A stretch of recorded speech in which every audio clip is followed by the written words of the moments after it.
السلام علیکم dear class 12 students, امید ہے آپ لوگ سب خیریت سے ہوں گے اور آپ کی کامیابی کی دعاؤں کے ساتھ لیکچر جو ہے اس کو سٹارٹ کرتے ہیں۔ پہلی جو غزل ہے نیو جو بک فیڈرل بورڈ میں نیشنل بک فاؤنڈیشن کی غزل 1 جو ہے، جگ میں آ کر ادھر ادھر دیکھا، خواجہ میر درد جو ہیں شاعر اس کے، ان کا جو تعارف ہے پہلے اس کو تھوڑا ڈسکس آؤٹ کرتے ہیں۔ ان کا جو ایرا ہے 1721 سے لے کے 1785 تک۔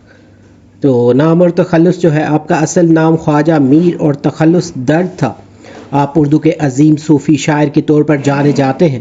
خاندانی پس منظر جو ہے، آپ کے والد کا نام خواجہ محمد ناصر تھا، جو خود بھی ایک بزرگ صوفی اور عندلیب تخلص کے ساتھ شاعری کرتے تھے۔ پیدائش اور وفات جو ہے، آپ 1721 کو دہلی میں پیدا ہوئے اور 1785 میں اسی شہر میں وفات پائی۔ تعلیم و تربیت، آپ نے ابتدائی تعلیم و تربیت اپنے عالم و فاضل والد سے حاصل کی، جس کی وجہ سے آپ کو علمی اور روحانی ورثہ ملا۔ ترک دنیا جو ہے، صرف 28 برس کی عمر میں آپ نے دنیاوی مشاغل کو خیر آباد کہہ دیا اور مکمل طور پر فکر و درویشی کی زندگی اختیار کر لی۔ دہلی سے وابستگی، مغلیہ سلطنت کے زوال اور پراشوب دور کے باوجود جب دیگر شعراء دہلی چھوڑ رہے تھے، آپ نے تمام عمر دہلی میں ہی قیام کیا۔ تو موسیقی میں مہارت جو ہے، شاعری کے علاوہ آپ کو موسیقی سے بھی گہرا لگاؤ تھا اور آپ اس فن میں کمال درجے کی مہارت رکھتے تھے۔ محفل سماع کا انعقاد، آپ کے گھر پر ہر مہینے موسیقی اور قوالی کی محفلیں منعقد ہوتی تھیں، جن میں شہر کے بڑے بڑے فنکار شرکت کرتے تھے۔ شاعری کا بنیادی موضوع جو ہے، آپ کی شاعری کا مرکز خیال، تصوف اور عشق حقیقی ہے۔ آپ کو اردو کا سب سے بڑا صوفی شاعر تسلیم کیا جاتا ہے۔ اسلوب شاعری جو ہے، آپ کا اسلوب نہایت سادہ، پر اثر اور بے ساختہ ہے۔ آپ مشکل ترین صوفیانہ خیالات کو آسان لفظوں میں بیان کرنے کا ہنر جانتے ہیں۔ درد مندی اور اثر پذیری جو ہے، آپ کے کلام میں آپ کے تخلص درد کی طرح سوز و گداز اور درد مندی کی کیفیت نمایاں ہے، جو سیدھا دل پر اثر کرتی ہے۔ اردو شاعری کا مجموعہ دیوان جو ہے، آپ کا اردو دیوان اگرچہ مختصر ہے، لیکن فصاحت و بلاغت اور گہرے معانی کے اعتبار سے اردو شاعری کا گراں قدر سرمایہ ہے۔ فارسی نثری تصانیف جو ہیں، آپ نے شاعری کے علاوہ تصوف کے موضوع پر کئی اہم نثری کتابیں بھی لکھی، جن میں علم الکتاب اور واردات درد مشہور ہیں۔ اردو غزل کے ارکان اربعہ جو ہیں، آپ کو میر تقی میر، مرزا محمد رفیع سودا اور مظہر جانے جانا کے ساتھ اردو غزل کے ارکان اربعہ یعنی 4 ستونوں میں شمار کیا جاتا ہے۔ مقام و مرتبہ جو ہے، خواجہ میر درد کو اردو شاعری میں تصوف کا امام مانا جاتا ہے، جنہوں نے سادگی، خلوص اور گہرائی کے ساتھ شاعری کو عبادت کا درجہ دیا۔ تو شعر جو ہیں ان کی طرف موو کرتے ہیں۔ تو جگ میں آ کر ادھر ادھر دیکھا، تو ہی آیا نظر جدھر دیکھا، پہلا شعر تھا یہ۔ تو اس کے الفاظ، معنی، فنی محاسن وغیرہ ڈسکس کرتے ہیں، پھر مفہوم اور تشریح کی طرف موو کریں گے۔ تو جگ، دنیا، سنسار، ادھر ادھر دیکھنا، ہر طرف نگاہ دوڑانا، جائزہ لینا، نظر آنا، دکھائی دینا، جدھر، جس طرف، جس سمت۔ فنی اور شعری محاسن جو ہیں، ردیف، اس شعر میں لفظ دیکھا دونوں مصروں کے آخر میں دہرایا گیا ہے، لہٰذا یہ شعر کی ردیف ہے۔ قافیہ جو ہے، ردیف سے پہلے آنے والے ہم آواز الفاظ ادھر ادھر اور جدھر اس شعر کے قافیے ہیں۔ صنعت تکرار جو ہے، شاعر نے ادھر ادھر اور جدھر جیسے الفاظ استعمال کر کے دیکھا کہ فعل کو دہرا کر اس بات پر زور دیا ہے کہ اس نے کائنات کا کوئی گوشہ نہیں چھوڑا جہاں اس کی نظر نہ گئی ہو۔ یہ تکرار شاعر کے مشاہدے کی وسعت، گہرائی اور ہمہ گیری کو ظاہر کرتی ہے۔ تو صنعت میرات النظیر جو ہے، شعر میں جگ، ادھر ادھر، جدھر اور نظر جیسے الفاظ ایک ساتھ استعمال کیے گئے ہیں۔ یہ تمام الفاظ ایک دوسرے سے گہرا منطقی اور معنوی ربط رکھتے ہیں، کیونکہ دنیا جگ کو ہر طرف یعنی ادھر ادھر جدھر نظر سے ہی دیکھا اور پرکھا جاتا ہے۔ سادگی اور سلاست جو ہے، یہ شعر خواجہ میر درد کے مخصوص سادہ اور پر اثر انداز کی بہترین مثال ہے۔ انتہائی آسان اور عام فہم الفاظ میں تصوف کا ایک گہرا بنیادی فلسفہ وحدت الوجود بیان کر دیا گیا ہے، جو قاری کے دل پر سیدھا اثر کرتا ہے۔ مفہوم جو ہے، شاعر کہتا ہے کہ اس دنیا میں آنے کے بعد جب میں نے ہر سمت اور ہر شے پر گہری نظر ڈالی، تو مجھے ہر منظر میں صرف میرے محبوب حقیقی یعنی اللہ تعالیٰ ہی کا جلوہ اور حسن نظر آیا۔ کائنات کی کوئی بھی شے اس کے وجود کے احساس سے خالی نہیں۔ تشریح جو ہے خواجہ میر درد کا شمار اردو کے صفحے اول کے صوفی شعراء میں ہوتا ہے. زیر تشریح شعر ان کے اسی صوفیانہ فکر کا بھرپور عکاس ہے جس کی بنیاد وحدت الوجود کے نظریے پر ہے. شاعر کہتا ہے کہ جب انسان اس دنیا میں قدم رکھتا ہے تو اپنے ارد گرد کے ماحول اور کائنات کے نظام کو سمجھنے کی کوشش کرتا ہے. میں نے بھی جب اس دنیا کا جائزہ لینے کے لیے ہر طرف نظر دوڑائی اور کائنات کی حقیقت کو جاننا چاہا تو مجھ پر یہ راز کھلا کہ ہر چیز کا خالق و مالک اللہ ہے اور کائنات کا ذرہ ذرہ اسی کے نور کا مظہر ہے. پہاڑ، دریا، چاند، ستارے، غرض ہر شے میں اسی کی قدرت اور حسن کی جھلک دکھائی دیتی ہے. یہ شعر عشق کی اس معراج کی بھی نشاندہی کرتا ہے جہاں عاشق کو اپنے محبوب کے سوا کچھ نظر نہیں آتا اور اس کی بصیرت اتنی گہری ہو جاتی ہے کہ وہ ہر ظاہری صورت میں اپنے محبوب حقیقی کا باطنی جلوہ دیکھ لیتا ہے.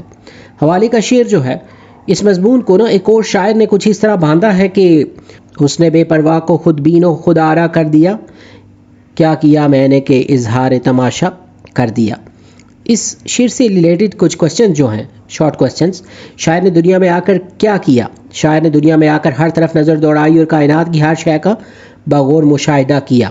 شاعر کو ہر سمت کیا دکھائی دیا؟ شاعر کو ہر سمت صرف اپنے محبوب حقیقی یعنی اللہ تعالیٰ کا جلوہ ہی نظر آیا. اس شعر میں کون سا مشہور صوفیانہ نظریہ بیان ہوا ہے؟ اس شعر میں تصوف کا مشہور نظریہ وحدت الوجود بیان کیا گیا ہے جس کا مطلب ہے کہ کائنات کی ہر شے میں اللہ کا نور موجود ہے. شعر میں تو سے شاعر کی کیا مراد ہے؟ اس شعر میں تو سے مراد شاعر کے محبوب حقیقی یعنی اللہ تعالیٰ کی ذات پاک ہے. نیکسٹ جو شعر ہے، جان سے ہو گئے بدن خالی جس طرف تو نے آنکھ بھر دیکھا. تو مشکل الفاظ کے معنی جو ہے نا اس شعر کے، جیسے بدن ہے جسم تن، خالی ہونا کسی چیز کا نکل جانا، محروم ہو جانا، آنکھ بھر دیکھنا پوری توجہ اور محبت سے دیکھنا، ایک بھرپور نگاہ ڈالنا. جان جو ہے روح، زندگی. فنی اور شعری محاسن جو ہیں، ردیف اس شعر میں دیکھا ردیف ہے. قافیہ ردیف سے پہلے آنے والا ہم آواز لفظ جو ہے بھر اس شعر کا قافیہ ہے. تو صنعت مبالغہ جو ہے، شاعر نے محبوب کی ایک نظر کی تاثیر کو بہت بڑھا چڑھا کر بیان کیا ہے. یہ کہنا کہ محبوب کی ایک نگاہ سے لوگ کے جسم روح سے خالی ہو جاتے ہیں.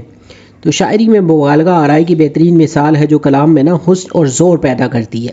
صنعت حسن تعلیل جو ہے جسموں کی روح سے خالی ہونے کی وجہ شاعر نے محبوب کی بھرپور نگاہ کو قرار دیا ہے جو کہ حقیقی وجہ نہیں بلکہ شاعرانہ طور پر بہت خوبصورت ہے. مفہوم جو ہے شعر کا، شاعر اپنے محبوب کی نگاہ کو بے پناہ طاقت اور اثر انگیزی کو بیان کرتے ہوئے کہتا ہے کہ اے میرے محبوب، تو جس طرف بھی اپنی بھرپور توجہ سے ایک نظر ڈالتا ہے وہاں موجود لوگوں کے جسم اپنی روحوں سے خالی ہو جاتے ہیں، گویا تیری ایک نگاہ میں جان لے لینے کی صلاحیت ہے. تشریح جو ہے، اس شعر میں خواجہ میر درد نے محبوب کے حسن اور اس کی نگاہ کی دلکش طاقت کو نہایت خوبصورتی سے بیان کیا ہے. وہ کہتے ہیں کہ ان کے محبوب کا حسن اس قدر دلکش اور اس کی نگاہ اس قدر پر اثر ہے کہ وہ جس سمت بھی نظر اٹھا کر دیکھتا ہے دیکھنے والے اپنی جان سے ہاتھ دھو بیٹھتے ہیں. ان کے جسموں سے روحیں ایسے پرواز کر جاتی ہیں جیسے ان کا جسم سے کوئی تعلق ہی نہ تھا. یہ دراصل عشق کی اس کیفیت کا بیان ہے جہاں عاشق محبوب کی ایک جھلک دیکھ کر اپنے ہوش و حواس کھو دیتا ہے اور اس کی دنیا محبوب کی ذات کے گرد گھومنے لگتی ہے. اس کا اپنا وجود اور اپنی جان بے معنی ہو کر رہ جاتی ہے. شاعر نے محبوب کی ایک نظر کو قضا اور موت کا پیغام قرار دیا ہے جو اس کی شدت تاثیر کو ظاہر کرتا ہے. حوالے کا شعر جو ہے کہ ایک اور شاعر نے محبوب کی نگاہ کی تاثیر کو یوں بیان کیا ہے، ادھر انہوں نے نظر اٹھائی ادھر ہمارا دم نکل گیا، ہم ان کی ہر ادا کے ہاتھوں قدم قدم پر ستم اٹھائیں. تو اس شعر سے ریلیٹڈ کچھ شارٹ کوسچن جو ہیں، محبوب کی نظر کا لوگوں پر کیا اثر ہوتا ہے؟ محبوب جس طرف بھی بھرپور نظر سے دیکھتا ہے وہاں موجود لوگوں کے جسم روح سے خالی ہو جاتے ہیں. جان سے بدن خالی ہونا کا کیا مطلب ہے؟ اس کا مطلب ہے کہ دیکھنے والے محبوب کی حسن کی تاب نہ لا کر اپنے ہوش و حواس کھو بیٹھتے ہیں اور ان پر موت جیسی کیفیت طاری ہو جاتی ہے. آنکھ بھر دیکھنا سے کیا مراد ہے؟ اس سے مراد ہے کہ محبوب کا کسی کی طرف پوری محبت، توجہ اور التفات کے ساتھ دیکھنا. شاعر نے اس شعر میں کون سی شعری صنعت کا استعمال کیا ہے؟ شاعر نے محبوب کی نگاہ کی تاثیر کو بہت بڑھا چڑھا کر بیان کیا ہے، اس لیے یہاں صنعت مبالغہ کا خوبصورت استعمال ہوا ہے. نیکسٹ جو شعر ہے، نالا، فریاد، آہ اور زاری آپ سے ہو سکا سو کر دیکھا. تو اس کے جو مشکل الفاظ کے معنی ہیں: نالا درد بھری آواز، آہو بکا فریاد، مدد کے لیے پکار، شکایت. دکھ یا افسوس میں بھری جانے والی ٹھنڈی سانس. زاری جو ہے رونا پیٹنا، گریا و زاری. فنی و شعری محاسن جو ہے ردیف. اس شعر میں نا دیکھا ردیف ہے، ردیف سے پہلے آنے والا لفظ نا کر جو ہے اس شعر کا قافیہ ہے. اور صنعت میرات النظیر جو ہے شاعر نے پہلے مصرے میں نالا، فریاد، آہ اور زاری جو ہے کے الفاظ جو ہیں استعمال کیے ہیں. یہ تمام الفاظ ایک ہی کیفیت یعنی دکھ، درد اور غم کے اظہار سے تعلق رکھتے ہیں، جس کی وجہ سے شعر میں نا ایک معنوی تسلسل اور خوبصورتی پیدا ہو گئی ہے. مفہوم جو ہے، شاعر کہتا ہے کہ اس نے اپنے محبوب کو متوجہ کرنے اور اپنی بے قراری کا حال سنانے کے لیے ہر ممکن کوشش کر لی. میں نے آہ و زاری، نالا و فریاد، غرض ہر وہ طریقہ آزما لیا جو میں کر سکتا تھا، مگر سب بے سود رہا. تشریح جو ہے، اس شعر میں شاعر عشق میں اپنے بے بسی اور ناکامی کا نا اظہار کر رہا ہے. وہ کہتا ہے کہ محبت میں جب انسان مبتلا ہوتا ہے تو اسے اپنی تکلیف اور بے چینی کا حال محبوب تک پہنچانے کی شدید خواہش ہوتی ہے. اس مقصد کے لیے وہ ہر ممکن طریقہ اختیار کرتا ہے. شاعر کہتا ہے کہ میں نے بھی اپنے دل کا حال سنانے کے لیے ہر بار آزما کر دیکھ لیا. میں نے درد بھری آواز میں نالے بلند کیے، مدد کے لیے فریاد کی، ٹھنڈی آہیں بھری اور خوب گریا و زاری بھی کی. غرض اپنی بساط اور ہمت کے مطابق جو کچھ بھی ممکن تھا وہ سب کچھ کر کے دیکھ لیا تاکہ محبوب میری حالت زار پر توجہ دے، لیکن اس پر کوئی اثر نہیں ہوا. یہ شعر عاشق کے انت تک کوششوں اور محبوب کی بے نیازی کی بہترین تصویر کشی کرتا ہے. حوالے کا شعر جو ہے اسی کیفیت کو نا مرزا غالب نے اپنے انداز میں یوں بیان کیا ہے: رگوں میں دوڑتے پھرنے کہ ہم نہیں قائل، جب آنکھ ہی سے نہ ٹپکا تو پھر لہو کیا ہے. اس کے جو سوالات ہیں کچھ شعر سے ریلیٹڈ: شاعر نے محبوب کو متوجہ کرنے کے لیے کون سے طریقے آزمائے؟ شاعر نے محبوب کو متوجہ کرنے کے لیے آہ و بکا، نالا و فریاد اور رونے دھونے جیسے ہر ممکن طریقے کو آزما کر دیکھا. آپ سے ہو سکا سو کر دیکھا کا مفہوم واضح کریں. اس کا مفہوم ہے کہ شاعر نے اپنی ہمت اور بساط کے مطابق ہر وہ کوشش کر لی جو وہ کر سکتا تھا. پہلے مصرے میں کون سی شعری صنعت استعمال ہوئی ہے؟ تو پہلے مصرے میں نا نالا، فریاد، آہ اور زاری جیسے نا ہم معنی اور ایک ہی کیفیت کو ظاہر کرنے والے الفاظ استعمال ہوئے ہیں، لہٰذا یہاں صنعت میرات النظیر ہے. تو کیا شاعر اپنی کوششوں میں کامیاب ہوا؟ نہیں. شاعر کے انداز سے نہ ظاہر ہوتا کہ شاعر کی تمام کوششیں ناکام رہیں اور محبوب پر ان کا کوئی اثر نہیں ہوا. نیکسٹ جو شعر ہے: ان لبوں نے نہ کی مسیحائی، ہم نے 100 طرح سے مر دیکھا. تو مشکل الفاظ جو ہیں: لب، ہونٹ، مسیحائی مردوں کو زندہ کرنے کا معجزہ، علاج جو ہے شفا بخشی. تو 100 طرح سے، 100 طریقوں سے، ہر ممکن طریقے سے مر دیکھنا، مرنے کی کوشش کرنا، نا جان دینے کے لیے تیار رہنا. فنی و شعری محاسن جو ہے ردیف. اس شعر میں نا دیکھا ردیف ہے، قافیہ ردیف سے پہلے آنے والا لفظ جو ہے مر اس شعر کا قافیہ ہے. تو صنعت تلمی جو ہے اس شعر میں نا مسیحائی کا لفظ استعمال ہوا ہے جو حضرت عیسیٰ علیہ السلام کے معجزے کی طرف اشارہ ہے جو اللہ کے حکم سے مردوں کو زندہ کر دیتے تھے. شاعر نے نا محبوب کے ہونٹوں میں وہی تاثیر تلاش کی ہے. صنعت تضاد جو ہے شعر میں مسیحائی، زندگی دینا اور مر دینا یعنی مرنا جیسے دو متضاد الفاظ کا استعمال کیا گیا ہے، جس سے شعر کا حسن مبالغہ ہو گیا ہے. مبالغہ جو ہے ہم نے 100 طرح سے بھر دیکھا میں شاعر نے نا اپنی کیفیت کو بیان کرنے کے لیے مبالغے سے کام لیا ہے تاکہ اپنی بے بسی اور محبوب کی بے اعتنائی کی شدت کو واضح کر سکے. مفہوم جو ہے شعر کا، شاعر کہتا ہے کہ ہم نے اپنے محبوب کی توجہ حاصل کرنے کے لیے 100 بار مرنے اور جینے کا کھیل کھیلا، لیکن اس کے بے حس ہونٹوں نے کبھی ہماری مسیحائی نہ کی اور ہمیں ایک نئی زندگی عطا نہ کی. تشریح جو ہے اس شعر میں شاعر اپنے محبوب کے لبوں کو زندگی بخشنے کی صلاحیت کا حامل قرار دیتا ہے، جیسا کہ حضرت عیسیٰ اپنے پھونک سے نا مردوں کو زندہ کر دیتے تھے. شاعر کہتا ہے کہ ہم عشق میں اس قدر بے حال اور قریب المرگ تھے کہ ہمیں ایک نئی زندگی کے لیے محبوب کی مسیحائی کی ضرورت تھی. ہم نے اس کی توجہ حاصل کرنے اور اس کے لبوں سے نکلے ہوئے تسلی کے 2 بول سننے کے لیے 100 بار مرنے کی کوشش کی، یعنی ہر وہ کام کیا جس سے محبوب کی توجہ ہماری طرف ہو جائے. لیکن افسوس ہمارے محبوب کے سنگ دل لبوں نے کبھی ہماری مسیحائی نہ کی، نہ تو انہوں نے ہم سے بات کی اور نہ ہی ہماری حالت پر رحم کھایا جس سے ہمیں نئی زندگی ملتی ہے. یہ شعر عاشق کی حسرت، امید اور محبوب کی بے رخی کی بہترین عکاسی کرتا ہے۔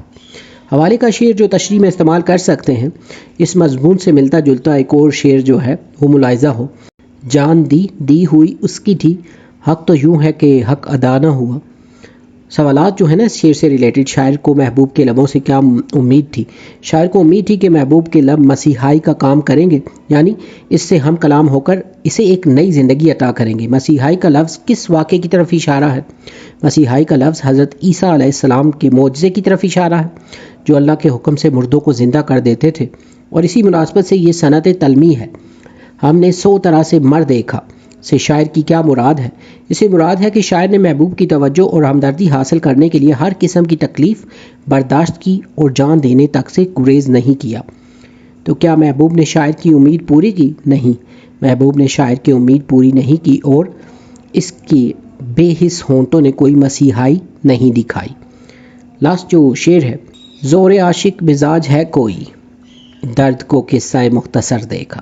تو مشکل الفاظ جو ہے نا، زور بہت زیادہ شدید، زبردست، عاشق مزاج جس کی طبیعت میں عاشقی ہو، محبت کرنے والا، قصہ جو ہے مختصر، خلاصہ لب لباب جو ہے مختصر بات، درد جو ہے شاعر کا تخلص، قلمی نام، فنی محاسن جو ہے نا اس شعر کے، ردیف، اس شعر میں نا دیکھا جو ہے وہ ردیف ہے، قافیہ ردیف سے پہلے آنے والا جو لفظ ہے نا مختصر، اس شعر کا نا قافیہ ہے۔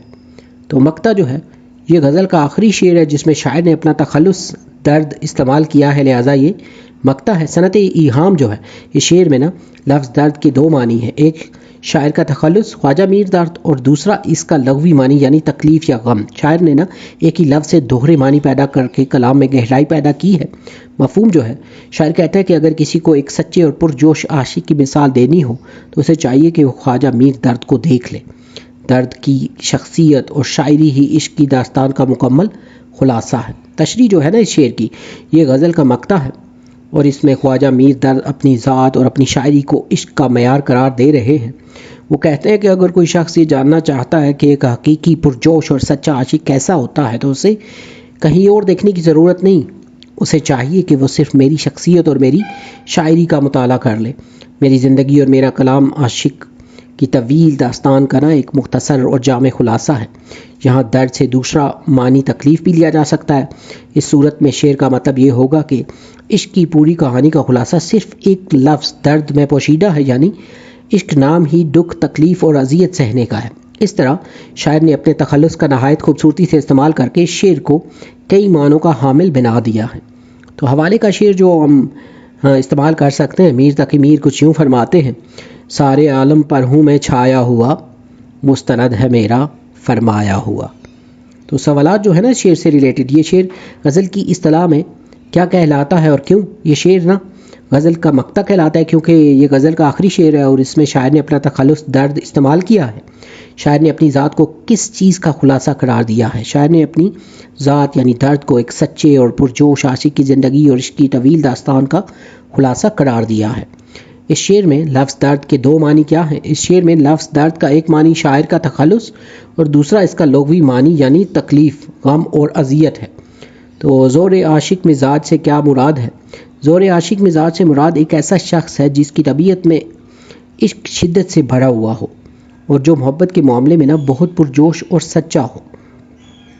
ایکسرسائز میں یہ جو تشریح ہے اس کے بعد گرامر کا کچھ چھوٹا پورشن تھا نا جس میں علم بیان کی اصطلاحات جو ہیں وہ دی گئی تھی۔ تشبیہ جو ہے علم بیان میں نا جب کسی ایک شے کو کسی خاص مشترک خوبی یا صفت کی وجہ سے کسی دوسری چیز کی طرح یا اس جیسا قرار دیا جائے تو اسے تشبیہ کہتے ہیں۔ تو اس کی مثال ہے وہ شیر کی طرح بہادر ہے۔ اس جملے میں نا ایک شخص کی بہادری کو شیر کی بہادری جیسا قرار دیا گیا ہے۔ تو ارکان تشبیہ جو ہے، تشبیہ کے حصے، تشبیہ کے نا 4 بنیادی ارکان ہوتے ہیں۔ مشبہ، وہ چیز جسے تشبیہ دی جا رہی ہو، مثال نا وہ شخص۔ تو مشبہ بہ جو ہے وہ چیز جس کے ساتھ تشبیہ دی جائے، مثال جیسے شیر ہے۔ وجہ تشبیہ جو ہے وہ مشترک خوبی جس کی وجہ سے تشبیہ دی جائے، مثال جو ہے نا بہادری۔ حرف تشبیہ جو ہے وہ لفظ جو تشبیہ دینے کے لیے استعمال ہو، جیسے کی طرح، جیسا، سا، سی، گویا، مانند وغیرہ۔ تو مثال ہے کی طرح۔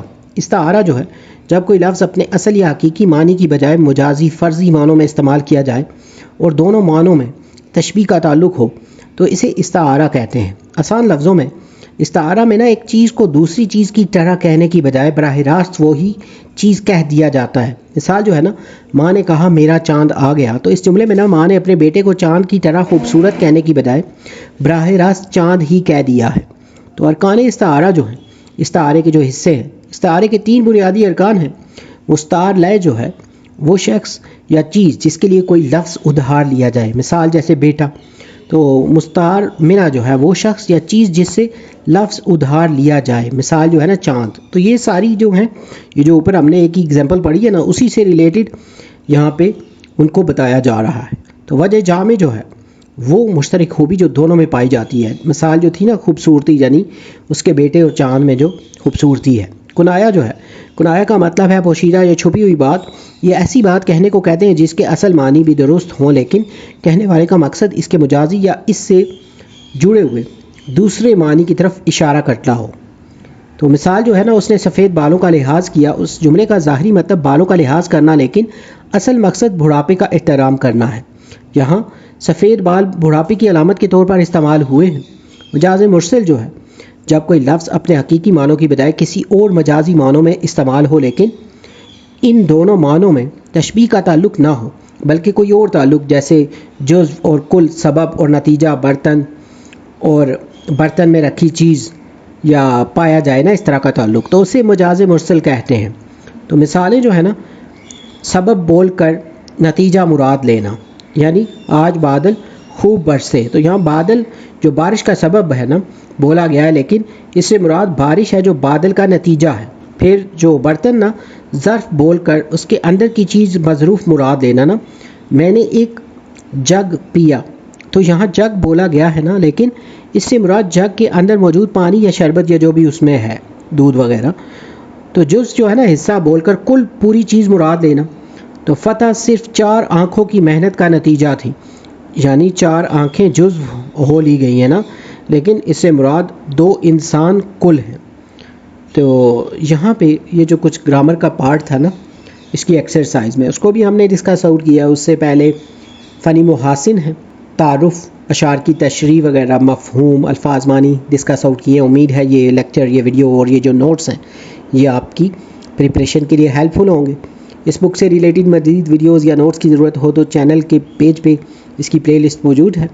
اس ویڈیو کی ڈسکرپشن میں بھی پلے لسٹ کا لنک جو ہے وہ دیا گیا ہے، آپ اس کے تھرو بھی پلے لسٹ تک پہنچ سکتے ہیں. اگر کوئی کویسچن یا سجیشنز ہو تو آپ کومنٹ سیکشن میں مینشن کر سکتے ہیں. اگر آپ نے ہمارا چینل سبسکرائب نہیں کیا تو چینل کو سبسکرائب کر لیں تاکہ وقت پہ آپ کو نیو ویڈیو مل سکے.